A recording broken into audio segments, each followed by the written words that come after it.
थे। सब कुछ खत्म हो गया, वो सब कुछ लूट ले गए। जब मैनेजर और अधिकारी दौड़कर वॉल्ट यानी मुख्य तिजोरी तक पहुंचे तो वहां फौलाद का वो भारी दरवाजा किसी कागज की तरह कटा हुआ पड़ा था। अंदर का खजाना गायब था। 31 करोड़ 12 लाख रुपए की वो भारी भरकम रकम, जिसमें विदेशी मुद्रा का बड़ा हिस्सा था, हवा हो चुकी थी।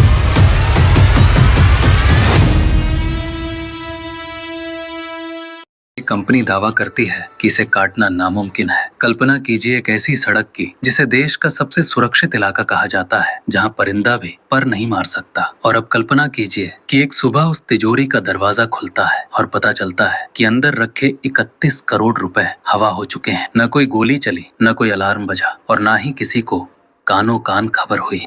ये कोई फिल्मी कहानी नहीं है, ये हकीकत है कराची के आई चुंदरीगर रोड की, जिसे पाकिस्तान की वॉल स्ट्रीट कहा जाता है। यहाँ दिन भर अरबों का कारोबार होता है और रात को ये सड़क फौलादी सुरक्षा के पहरे में सोती है। लेकिन 13 दिसंबर 2009 की उस सुबह ने बैंकिंग इतिहास के सारे दावों को धूल में मिला दिया। पुलिस हैरान थी, बैंक के मालिक सदमे में थे और पूरा मुल्क एक ही सवाल पूछ रहा था, अगर बैंक सुरक्षित नहीं है तो फिर क्या है? जब सोमवार की सुबह बैंक का स्टाफ पहुंचा तो बाहर से सब कुछ सामान्य था। सील लगी हुई थी, ताले अपनी जगह थे और बैंक की इमारत वैसी ही मजबूत खड़ी थी जैसी वो सालों से थी। लेकिन जैसे ही वे अंदर दाखिल हुए, उनके पैरों तले जमीन खिसक गई। बैंक का हॉल किसी कबाड़ खाने जैसा दिख रहा था। गैस सिलेंडर के खाली खोखे जमीन पर पड़े थे, जली हुई माचिस की तीलियां बिखरी थी और हवा में लोहे के जलने की वो तीखी गंध आज भी वहां मौजूद थी। जब वे मुख्य तिजोरी के पास पहुंचे तो उन्होंने देखा कि जिस फौलाद को भेदना नामुमकिन था, उसे किसी कागज की तरह बीच से काट दिया गया था। 311 मिलियन यानी 31 करोड़ रुपए से ज्यादा की रकम गायब थी। आई चुंदरीगर रोड का ये इलाका पाकिस्तान का वो कोना है जहां सिक्योरिटी की लेयर्स इतनी ज्यादा होती हैं कि वहां एक आम आदमी भी 10 बार सोचकर कदम रखता है। यहाँ एलाइड बैंक की वो ब्रांच थी जहां विदेशी मुद्रा यानी डॉलर्स और पाउंड्स का भारी लेन देन होता था। इस जगह की सुरक्षा का भरोसा इतना अटूट था कि लोग अपनी जिंदगी भर की कमाई यहाँ छोड़कर चैन की नींद सोते थे। लेकिन उस रात उस भरोसे का कत्ल कर दिया गया। डकैतों ने सिर्फ बैंक नहीं लूटा था, उन्होंने उस इम्पॉसिबिलिटी नैरेटिव को चुनौती दी थी कि यहाँ चोरी नहीं हो सकती। ये एक ऐसी डकैती थी जिसे अंजाम देने के लिए किसी को बाहर से दीवार फांदने की जरूरत नहीं पड़ी। ये एक ऐसी चोरी थी जहां चोर खुद बैंक की हिफाजत कर रहा था। पुलिस जब मौके पर पहुंचे तो उन्हें समझ नहीं आ रहा था कि जांच शुरू कहां से करें। सीसीटीवी फुटेज गायब थी, कोई गवाह नहीं था और डकैत अपने पीछे एक भी ऐसा सुराग नहीं छोड़ गए थे जिससे उनकी पहचान हो सके। ये एक परफेक्ट क्राइम जैसा लग रहा था, एक ऐसी पहेली जिसे सुलझाना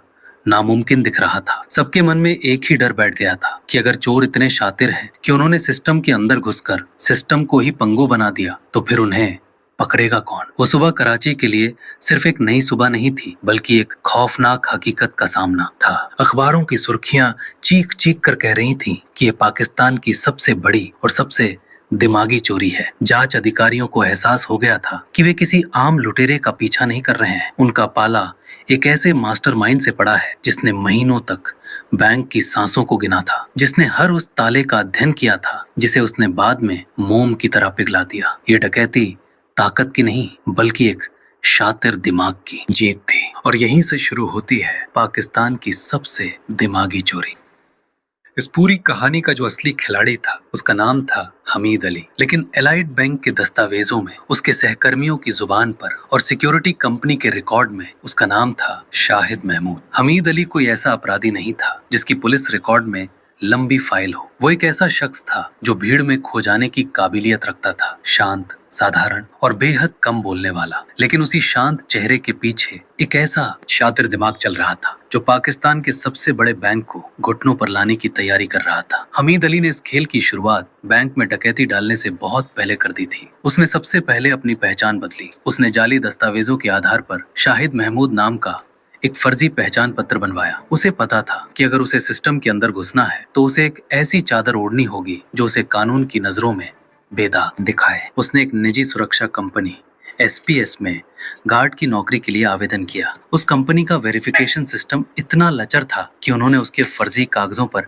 यकीन कर लिया और उसे नौकरी दे दी। अक्टूबर 2009 में हमीद उर्फ शाहिद की तैनाती आई चुंदरीगर रोड स्थित एलाइड बैंक की फॉरेन एक्सचेंज ब्रांच में हुई। ये उसके लिए किसी जैकपॉट से कम नहीं था। एक गार्ड के तौर पर उसके पास बैंक के हर कोने का एक्सेस था। वो देख सकता था कि कैश कब आता है, तिजोरी की चाबियां किसके पास होती हैं और बैंक के बाकी गार्ड्स का व्यवहार कैसा है। शुरुआत में शायद उसके दिमाग में सिर्फ एक छोटी चोरी का ख्याल रहा होगा, लेकिन जैसे जैसे उसने बैंक के लूप होल्स यानी कमियों को नोटिस करना शुरू किया, उसका इरादा एक मेगा प्लान में बदल गया। उसने देखा कि बैंक का पूरा सुरक्षा तंत्र भरोसे पर टिका है। उसने देखा कि रात के समय बैंक में जो गार्ड्स होते हैं वे अक्सर सुस्त रहते हैं। उसने ये भी गौर किया कि बैंक के सीसीटीवी कैमरे पुरानी तकनीक के हैं और अलार्म सिस्टम में कई तकनीकी खामियां हैं जिन्हें कोई गंभीरता से नहीं लेता। उसने देखा कि बैंक की मुख्य तिजोरी वॉल्ट तक पहुंचना मुश्किल तो है, लेकिन नामुमकिन नहीं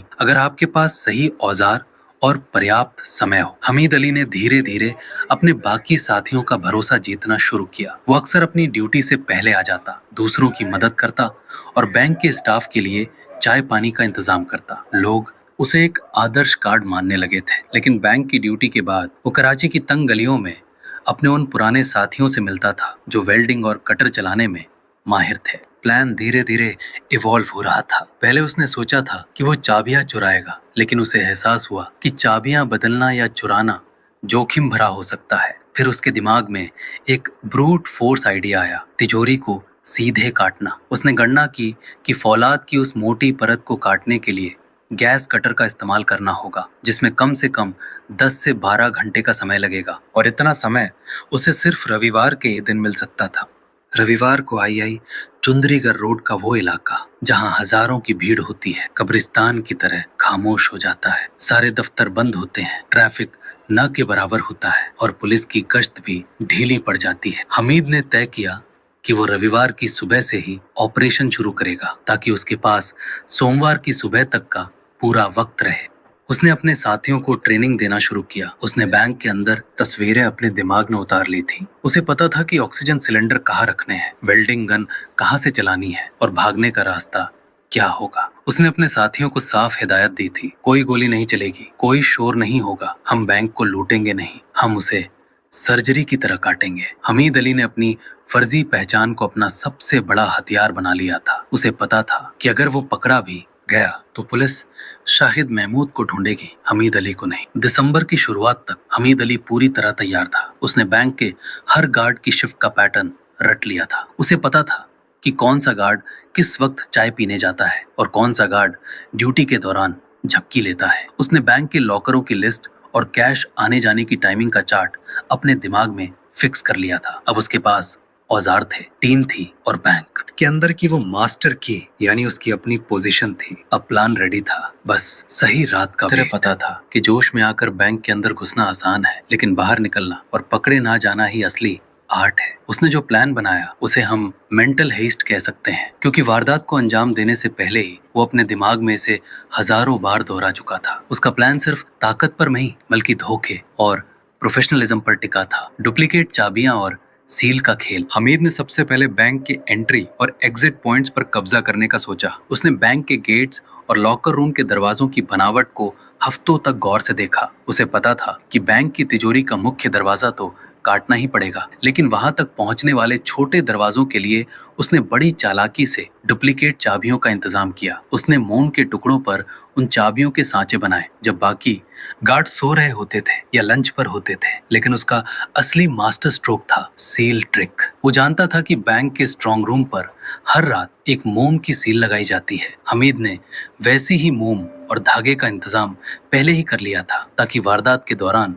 अगर कोई आकस्मिक चेकिंग हो तो वो बाहर से सब कुछ सील दिखा सके। वेट और लॉजिस्टिक्स की चुनौती, 31 करोड़ रुपए की रकम कोई छोटी मोटी चीज नहीं थी। हमीद ने हिसाब लगाया कितनी बड़ी रकम का वजन और वॉल्यूम कितना होगा। उसे पता था कि अगर वे बोरियों में भरकर कैश ले जाते हैं तो उन्हें एक बड़ी वैन की जरूरत होगी। उसने अपने साथियों को सख्त हिदायत दी कि वे बैंक के अंदर वेट डिस्ट्रीब्यूशन का ध्यान रखें, यानी कैश को इस तरह पैक किया जाए कि उसे जल्दी से वैन में लादा जा सके। उसने रिस्क मैनेजमेंट के तौर पर यह तय किया कि वे सिर्फ बड़े नोटों और विदेशी मुद्रा पर ध्यान देंगे ताकि कम वजन में ज्यादा दौलत समेटी जा सके। टाइमिंग और स्टाफ रोटेशन का गणित। हमीद अली ने बैंक के स्टाफ रोटेशन का एक पूरा चार्ट बना लिया था। उसे पता था कि रविवार की सुबह 8 बजे शिफ्ट बदलती है। यही वो गोल्डन विंडो थी जब बैंक सबसे ज्यादा कमजोर होता है। उसने तय किया कि वो नाइट गार्ड को मीठी बातों में उलझाकर जल्दी भेज देगा। उसने इस बात का भी हिसाब रखा था कि रविवार को सड़क पर गश्त करने वाली पुलिस की मोबाइल वैन किस समय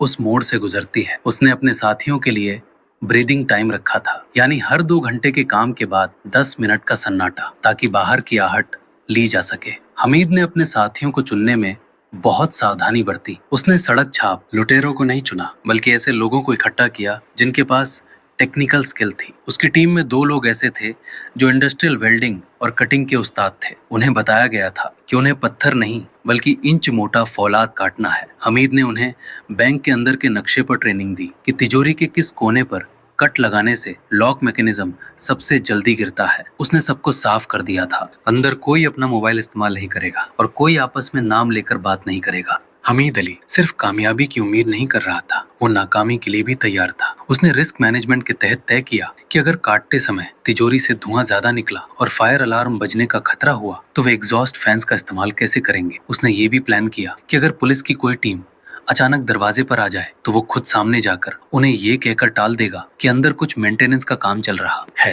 यह सब कुछ ठीक है। उसकी फर्जी आईडी और बैंक का भरोसा उसका सबसे बड़ा सुरक्षा कवच था। उसने ये भी तय किया कि वे भागने के लिए एक नहीं बल्कि 2 अलग-अलग रास्तों का इस्तेमाल करेंगे। वैन को एक ऐसी जगह पार्क किया जाएगा जहां सीसीटीवी कैमरों की पहुंच ना हो। हमीद ने बैंक के अंदर के सीसीटीवी सिस्टम को पूरी तरह ब्लाइंड करने का तरीका भी ढूंढ लिया था। उसे पता था कि डीवीआर कहाँ रखा है और उसे कैसे उखाड़ना है। हफ्तों की इस दिमागी कसरत के बाद हमीद अली के पास अब एक ऐसा ब्लूप्रिंट था जिसमें गलती की गुंजाइश 0.1% से भी कम थी। उसके पास फर्जी नाम था, वफादार साथी थे, सटीक औजार थे और सबसे बड़ी बात, उसके पास बैंक की वो कमजोरियां थी जो खुद बैंक वालों को नहीं पता थी। दिसंबर की वो सर्द रात करीब आ रही थी। हमीद ने अपने साथियों को आखिरी बार ब्रीफ किया। उसने तिजोरी की मोटाई से लेकर गार्ड्स की नींद के समय तक हर चीज को दोबारा चेक किया। उसके पास अब सिर्फ एक ही लक्ष्य था, वो 31 करोड़ की रकम जो फौलाद की उस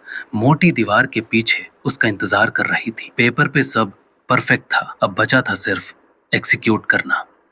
दिसंबर 2009 की वो सुबह कराची के लिए किसी आम रविवार जैसी ही थी। आई चुंदरीगढ़ रोड, जिसे पाकिस्तान का सबसे बड़ा आर्थिक केंद्र माना जाता है, वहाँ एक अजीब सी खामोशी छाई हुई थी। उस सन्नाटे के बीच एलाइड बैंक की फॉरेन एक्सचेंज ब्रांच अपनी भारी भरकम दीवारों के पीछे करोड़ों का खजाना समेटे खड़ी थी। लेकिन किसी को अंदाजा नहीं था कि उस दिन बैंक की सुरक्षा करने वाला हाथ ही उसकी सबसे बड़ी कमजोरी बनने वाला था। इस कहानी का केंद्र था बैंक का एक सुरक्षा गार्ड, जिसका नाम दस्तावेजों में तो शाहिद महमूद था, लेकिन असल में वो हमीद अली नाम का एक शातिर शख्स था। उसने पिछले 2 महीनों से बैंक की हर हरकत, हर चाबी और हर सुरक्षा चक्र का बारीकी से मुआयना किया था। रविवार की सुबह करीब 8:15 बजे, जब शहर अभी पूरी तरह जागा भी नहीं था, हमीद अली बैंक पहुंचता है। वो वहां तैनात नाइट शिफ्ट के गार्ड को बहुत ही भरोसे के साथ ये कहकर घर भेज देता है कि वो आज अपनी ड्यूटी पर जल्दी आ गया है। बेचारा नाइट गार्ड हमीद की इस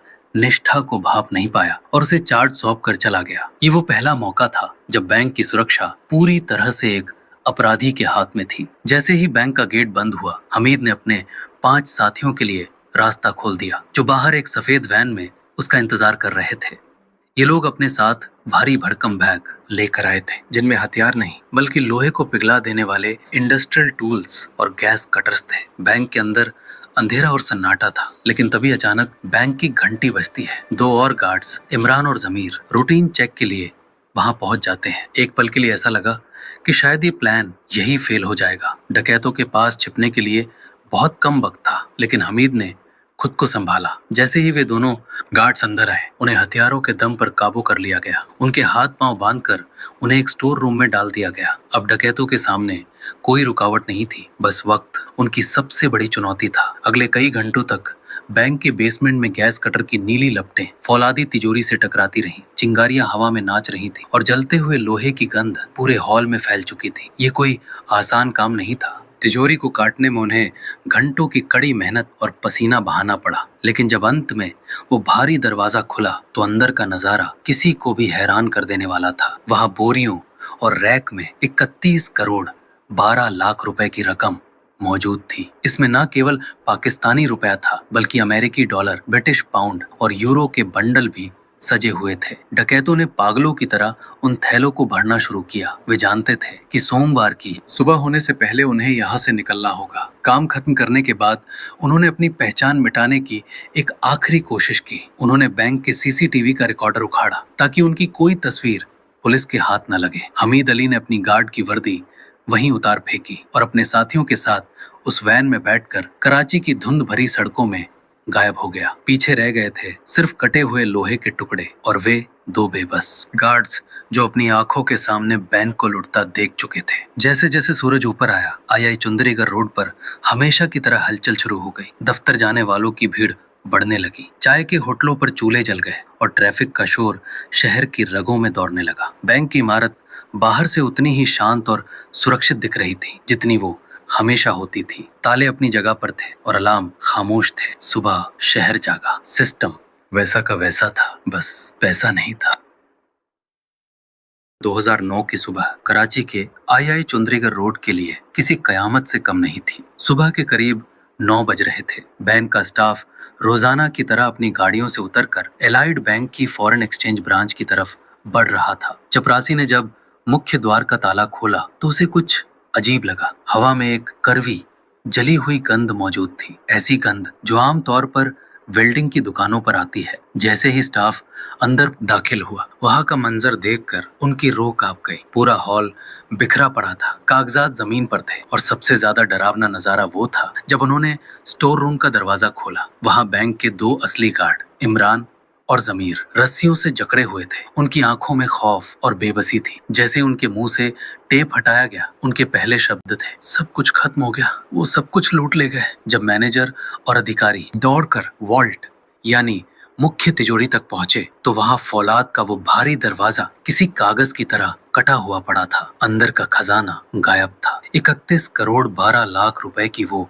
भारी भरकम रकम, जिसमें विदेशी मुद्रा का बड़ा हिस्सा था, हवा हो चुकी थी। पलक झपकते ही ये खबर जंगल की आग की तरह पूरे कराची और फिर पूरे पाकिस्तान में फैल गई। बैंक के बाहर मीडिया की गाड़ियों का तांता लग गया। कैमरों की फ्लैशलाइट, रिपोर्टर्स के चिल्लाने की आवाजों ने उस इलाके को एक युद्ध के मैदान में बदल दिया। ये पाकिस्तान के इतिहास की सबसे बड़ी बैंक डकैती थी। लोग हैरान थे कि देश की सबसे सुरक्षित मानी जाने वाली सड़क पर, जहां कदम कदम पर पुलिस की चौकियां हैं, वहां इतनी बड़ी वारदात कैसे हो गई। कराची का स्टॉक एक्सचेंज और बिजनेस कम्युनिटी सदमे में थी। सबके मन में एक ही सवाल था, क्या हमारा पैसा बैंकों में सुरक्षित है? कुछ ही घंटों के भीतर कराची पुलिस के आला अधिकारी और जांच एजेंसियां बैंक के भीतर पहुंच गईं। क्राइम सीन को सील कर दिया गया। फोरेंसिक टीम ने दस्ताने पहनकर उन सबूतों को इकट्ठा करना शुरू किया जो डकैत पीछे छोड़ गए थे। गैस कटर के टुकड़े, खाली ऑक्सीजन सिलेंडर और वे जली हुई माचिस की तीलियां। पुलिस के लिए सबसे बड़ी चुनौती ये थी कि डकैत जाते जाते सीसीटीवी का रिकॉर्डर,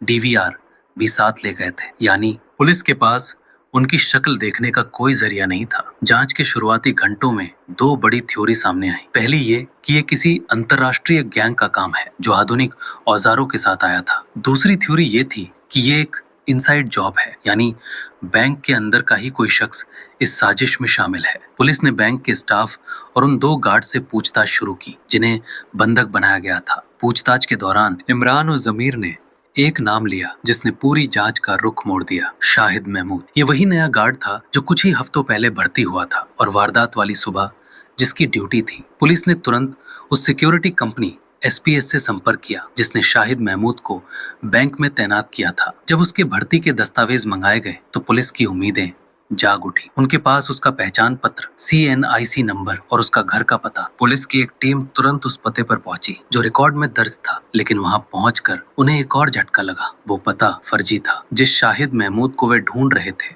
वो उस नाम का इंसान वहां कभी रहा ही नहीं था। पुलिस समझ गई कि वे किसी नौसिखिए चोर से नहीं बल्कि एक मास्टरमाइंड से लड़ रहे हैं जिसने महीनों पहले अपनी फर्जी पहचान बनाई थी। अगले 3 दिनों तक जांच अंधेरे में हाथ पांव मारती रही। सैकड़ों लोगों से पूछताछ की गई। जेल से छूटे पुराने बैंक लुटेरों की लिस्ट खंगाली गई, लेकिन कोई सुराग नहीं मिला। पुलिस पर दबाव बढ़ता जा रहा था। सरकार और जनता जवाब मांग रही थी। जांच अधिकारी इस बात पर परेशान थे कि आखिर 31 करोड़ रुपए लेकर 6 लोग शहर से बाहर कैसे निकल सकते हैं। कराची के हर एग्जिट पॉइंट पर नाकाबंदी थी, लेकिन डकैतों का कोई पता नहीं था। पुलिस ने अब एक अलग रास्ता चुना। उन्होंने उस इलाके के मोबाइल टावर्स का डेटा, कॉल डिटेल रिकॉर्ड निकालना शुरू किया। रविवार की उस पूरी रात में आई चुंदरीगढ़ रोड पर जितने भी मोबाइल फोन एक्टिव थे, उनकी लिस्ट बनाई गई। हजारों नंबरों की उस लिस्ट में से उन नंबरों को छांटा गया जो वारदात के बाद अचानक बंद हो गए थे। जांच टीम के पास अब हजारों नंबर थे, लेकिन कोई ठोस कड़ी नहीं थी। वे हार मानने ही वाले थे कि तभी फॉरेंसिक लैब से एक छोटी सी रिपोर्ट आई। पुलिस की एक टीम दोबारा बैंक गई और उन्होंने वहां काम करने वाले चपरासी और छोटे कर्मचारियों से फिर से बात की। तभी एक कर्मचारी ने चलते चलते एक ऐसी बात कही जिसे अब तक मामूली समझकर नजरअंदाज किया जा रहा था। उसने बताया कि वो नया गार्ड शाहिद अक्सर बैंक के बाहर एक खास होटल से चाय मंगवाता था और कभी कभी वहां बैठकर फोन पर लंबी बातें करता था। पुलिस ने उस चाय वाले को ढूंढा और उससे लंबी पूछताछ की। चाय वाले को शाहिद का चेहरा तो याद था, लेकिन उसका फोन नंबर नहीं। हालांकि उसने एक इशारा दिया कि शाहिद अक्सर एक नीले रंग की पुरानी मोटरसाइकिल पर आता था जिसका नंबर प्लेट टेढ़ा था। जांच अधिकारियों ने अब उस मोटरसाइकिल और उस मोबाइल टावर के डेटा को जोड़ना शुरू किया। वे उस एक नंबर की तलाश में थे जो उस रात बैंक के पास एक्टिव था और जिसका पिछले रिकॉर्ड में कहीं न कहीं कोई छोटा सा सुराग मिल जाए। पुलिस की स्पेशल इन्वेस्टिगेशन यूनिट दिन रात कंप्यूटर स्क्रीन्स पर डेटा खंगाल रही थी और तब एक छोटी सी डिटेल ने पूरा केस हिला दिया।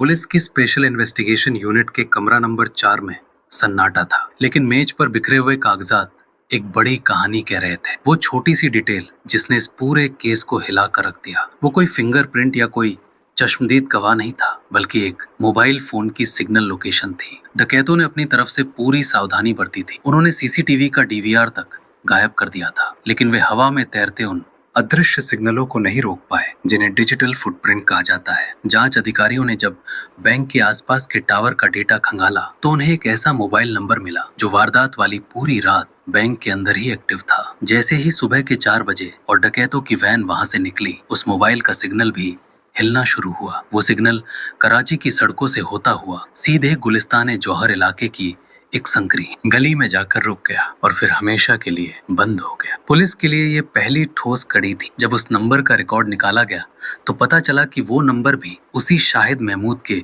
फर्जी पहचान पत्र पर लिया गया था। पुलिस अब समझ चुकी थी कि वे सही रास्ते पर है। गुलिस्तान जौहर के ब्लॉक 17 में पुलिस ने सादे लिबास में निगरानी शुरू की। उन्हें डर था कि अगर डकैतों को भनक लग गई तो वे उन करोड़ों रुपयों के साथ शहर छोड़ देंगे। 19 दिसंबर की आधी रात को जब पूरा इलाका सो रहा था, पुलिस की एक भारी टुकड़ी ने एक फ्लैट को चारों तरफ से घेर लिया। ये एक खामोश और बिजली जैसी तेज कार्रवाई थी। दरवाजा तोड़कर जब पुलिस अंदर दाखिल हुई तो वहां मौजूद लोग दंग रह गए। कमरे के बीचों बीच वही गार्ड शाहिद बैठा था जिसे पुलिस अब हमीद अली के असली नाम से जान चुकी थी। उसके पास ही फर्श पर वे गैस कटर और औजार पड़े थे जिनसे बैंक की तिजोरी का कत्ल किया गया था। बिना किसी बड़ी मशक्कत के हमीद अली और उसके 2 साथियों को दबोच लिया गया। गिरफ्तारी के बाद शुरू हुआ कन्फेशन यानी जुर्म का इकरारनामा। हमीद अली को जब पूछताछ के कमरे में लाया गया तो पुलिस को उम्मीद थी कि वो डरा हुआ होगा, लेकिन उसके चेहरे पर एक अजीब सी शांति थी। उसने बहुत ही इत्मीनान से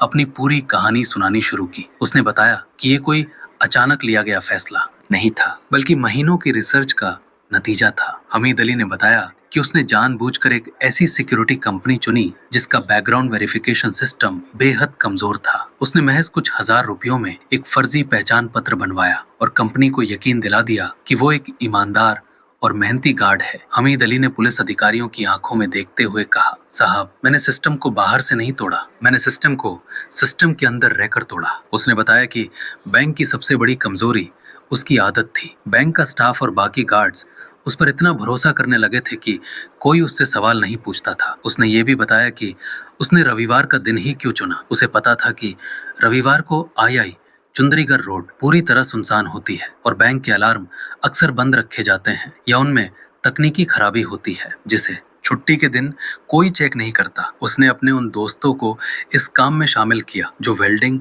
और लोहे के काम में माहिर थे। उसने बताया कि उस रात जब उसने गैस कटर चलाया तो उसे पता था कि उसके पास कम से कम 12 से 14 घंटे का वक्त है। उसने तिजोरी काटने के दौरान बीच बीच में चाय भी पी और अपने साथियों के साथ आराम भी किया, क्योंकि उसे पता था कि सिस्टम बाहर से बहुत मजबूत दिखता है लेकिन अंदर से वो पूरी तरह खोखला है। उसने हंसते हुए कहा कि जिस बैंक की सुरक्षा पर करोड़ों खर्च किए जाते हैं, उसकी सुरक्षा की सबसे अहम कड़ी यानी एक गार्ड की पहचान तक बैंक को पता नहीं थी। उसने पुलिस को बताया कि उसने कैसे उन 2 गार्ड्स को बातों में उलझाया और फिर उन्हें काबू किया। उसका हर कदम नपातुला था। उसने साबित कर दिया था कि अगर कोई शख्स सिस्टम का हिस्सा बन जाए तो उसे ताले तोड़ने के लिए चाबी की जरूरत नहीं होती, वो खुद एक चाबी बन जाता है। पुलिस ने जब घर की तलाशी ली तो उन्हें बेड के नीचे और अलमारियों के पीछे से बोरियों में भरे नोट मिलने शुरू हुए। पुलिस की आंखें फटी रह गईं जब उन्होंने देखा कि नोटों के बंडल फर्श पर कालीन की तरह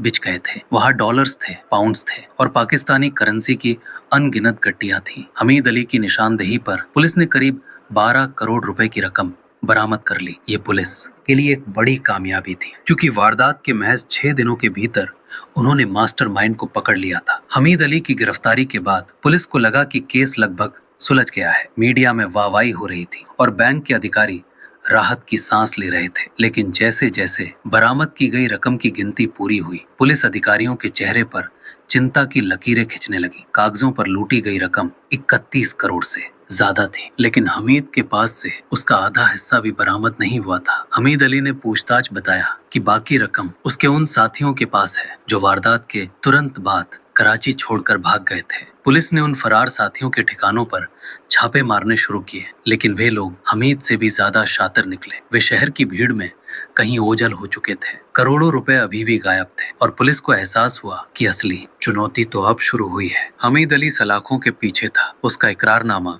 पुलिस की फाइलों में दर्ज था और मास्टरमाइंड पकड़ा जा चुका था, पर पैसा अभी भी पूरा नहीं मिला था। की गिरफ्तारी के बाद पुलिस को लगा था कि सबसे मुश्किल काम हो चुका है, लेकिन असली सरदर्द तो अब शुरू हुआ था। कागजों पर लूटी गई रकम 31 करोड़ 12 लाख रुपए थी, जबकि पुलिस के हाथ में अब तक सिर्फ 12 करोड़ रुपए ही आए थे। कराची पुलिस की स्पेशल टीमें अब उन फरार डकैतों के पीछे थीं जो रकम का बड़ा हिस्सा लेकर गायब हो गए थे। आने वाले कुछ हफ्तों में कराची से लेकर खैबर पख्तूनख्वा के इलाकों तक छापेमारी की गई। पुलिस ने हमीद के 2 और साथियों को दबोचा और उनके पास से मजीद कुछ करोड़ रुपए बरामद किए, लेकिन तमाम कोशिशों के बावजूद आज भी उस लूट का एक बड़ा हिस्सा, करोड़ों रुपए, कभी वापस नहीं मिल सका। वो पैसा या तो जमीन में दफन हो गया या फिर उन गुमनाम गलियों में खर्च हो गया जिनका सुराग पुलिस कभी नहीं लगा पाई। इसके बाद मामला अदालत पहुंचा। कराची की एंटी टेररिज्म कोर्ट एटीसी में जब ये केस चला तो ये किसी कानूनी ड्रामे से कम नहीं था। हमीद अली, जिसने पुलिस के सामने बड़े गर्व से अपना जुर्म कबूला था, अदालत के कटघरे में खड़ा था। उस पर डकैती, अपहरण और अवैध हथियार रखने जैसे संगीन आरोप थे। अभियोजन पक्ष ने हमीद के खिलाफ पुख्ता सबूत पेश किए। उसके कमरे से बरामद गैस कटर, लूटी गई रकम और उन बंधक गार्ड्स की गवाही जिन्होंने हमीद को अपनी आंखों के सामने गद्दारी करते देखा था। अदालत में हमीद का चेहरा अब पहले जैसा बेखौफ नहीं था। उसे एहसास हो चुका था कि जिस सिस्टम को उसने बेवकूफ बनाया था, अब वही सिस्टम उसे कुचलने के लिए तैयार था। 2011 में अदालत में अपना फैसला सुनाया। हमीद अली और उसके साथियों को उम्र कैद और भारी जुर्माने की सजा सुनाई गई। कानून ने अपना काम किया, लेकिन इस डकैती ने बैंकिंग जगत के उन जख्मों को कुरेद दिया था जो शायद कभी नहीं भरने वाले थे। इस डकैती का असर सिर्फ उस एक बैंक या उन अपराधियों तक सीमित नहीं रहा। इस घटना के बाद पूरे पाकिस्तान के बैंकिंग सिस्टम में एक सुनामी सी आ गई। स्टेट बैंक ऑफ पाकिस्तान ने तुरंत नए और कड़े नियम लागू किए। अब किसी भी सिक्योरिटी गार्ड को बिना पुलिस वेरिफिकेशन और बायोमेट्रिक जांच के तैनात करना नामुमकिन बना दिया गया। बैंकों ने अपने पुराने सीसीटीवी कैमरों को हटाकर हाई डेफिनेशन नाइट विजन कैमरे लगवाए और अलार्म सिस्टम को सीधे पुलिस हेडक्वार्टर से जोड़ा गया। वो भरोसा जो एक गार्ड पर आंख मूंद कर किया जाता था, वो अब कड़े प्रोटोकॉल में बदल चुका था। आज भी जब कराची की आई चुंदरीगढ़ रोड पर रात का सन्नाटा छा